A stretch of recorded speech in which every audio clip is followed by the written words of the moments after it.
여러분 안녕하십니까? 6월 23일 월요일 KTV 뉴스 시작합니다.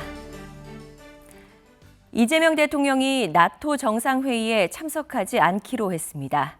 대통령실은 여러 국내 현안과 중동 사태로 인한 불확실성을 고려했다고 설명했습니다. 이혜진 기자입니다. 이재명 대통령이 현지 시간 24일부터 열리는 나토 정상회의에 참석하지 않기로 최종 결정했습니다.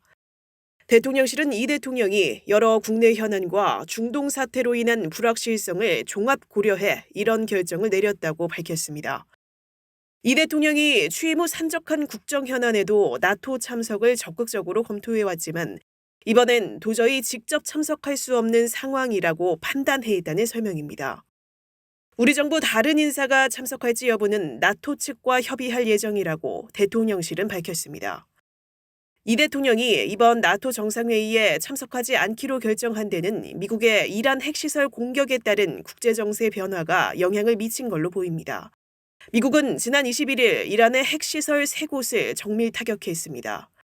이란도 보복을 예고하면서 전 세계가 확전 가능성을 예의주시하는 일촉즉발의 상황입니다. 이런 정세에선 트럼프 미국 대통령이 나토 회의에 참석하지 않을 가능성이 커 한미 정상회담 진행도 불투명해질 수 있습니다. 트럼프 대통령이 등장하더라도 한국이 직면한 통상 문제는 다루지 않을 걸로 보여 이 대통령 참석의 실익이 크지 않다는 관측입니다. 한편 대통령실은 미국의 이란 공습 후 위성락 국가안보실장 주재 긴급안보 경제상황 점검회의를 열었습니다. 최근 중동에서 일어나고 있는 일련의 상황들이 한반도 안보와 경제 상황에 미치는 영향이 최소화될 수 있도록 관계 부처 간 긴밀한 소통과 협업을 당부했습니다. 정부 관계부처도 발빠른 대응에 나섰습니다. 외교부는 이란에 체류 중인 국민의 안전을 확보하기 위해 필요한 조치를 지속적으로 마련하겠다고 밝혔습니다.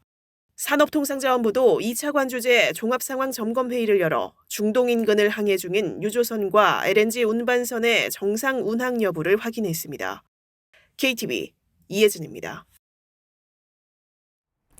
이란 의회가 미국의 핵시설 폭격에 대응해 호르무즈 해협을 봉쇄하기로 하면서 중동 사태가 극심한 혼란에 빠졌습니다. 우리 정부는 비상대응반 중심으로 에너지 가격 변동성과 금융시장 대응을 한층 강화하기로 했습니다. 신국진 기자입니다. 이란 의회가 현지 시각으로 22일 자국 핵시설에 대한 미국의 폭격에 대응해 세계 주요 원유 수송로이자 병목 지점인 호르무즈 해협 봉쇄를 의결했습니다. 미국 공습에 따른 사실상 보복 조치로 중동 사태 혼란이 극심해지고 있습니다. 이런 영향으로 지난주 3년 6개월 만에 3,000선을 탈환했던 코스피 지수는 3,000선 사수를 위해 안간힘을 쏟고 있고 원달러 환율은 장 초반 급등해 1,380원대에서 거래되고 있습니다. 정부는 이영일 기획재정부 장관 직무대행 1차관 주재로 관계기관 합동 비상대응반 회의를 열고 대응 방안을 논의했습니다. 2차관은 미국의 공습 이후 이란 의회 조치가 이어지면서 중동 상황의 불확실성이 매우 크다고 진단했습니다. 그러면서 국제유가가 2에서 3%대 상승 출발하는 등 국제에너지 가격 변동성이 확대될 우려가 있다고 말했습니다. 2차관은 관계기관 중심으로 각별한 경계심을 갖고 국제에너지 가격과 수급 상황을 밀착 점검, 대응하라고 지시했습니다. 또한 현재까지 국내 원유와 액화 천연가스 도입에는 차질이 없다며 범정부 석유시장 점검단을 중심으로 유가 상승에 편승한 불법 행위를 철저히 감시하라고 당부했습니다. 중동 사태 후 운영을 이어오고 있는 비상대응반 역시 금융, 에너지, 수출입, 해운 물류 등으로 구분해 동향을 24시간 모니터링하기로 했습니다. 김병원 금융위원장도 금융당국과 한국거래소 등 유관기관과 함께 중동 사태 관련 증시 상황 긴급 점검회의를 가졌습니다.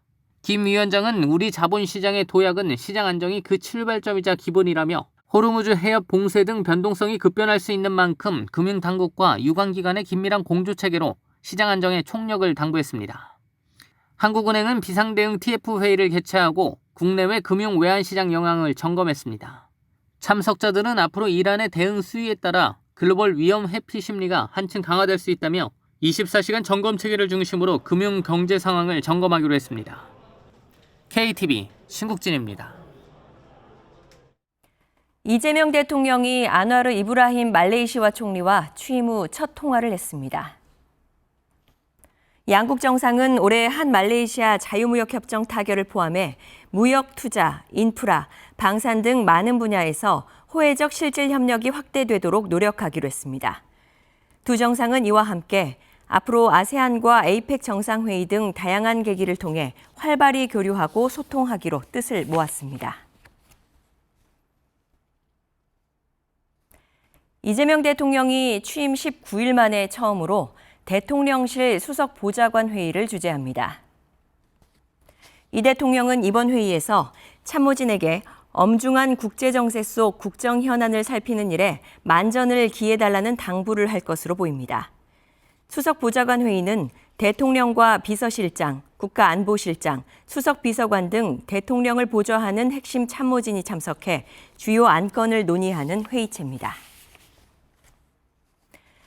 관세청에 따르면 이달 1에서 20일 수출액은 387억 달러로 지난해 동기보다 8.3% 증가했습니다.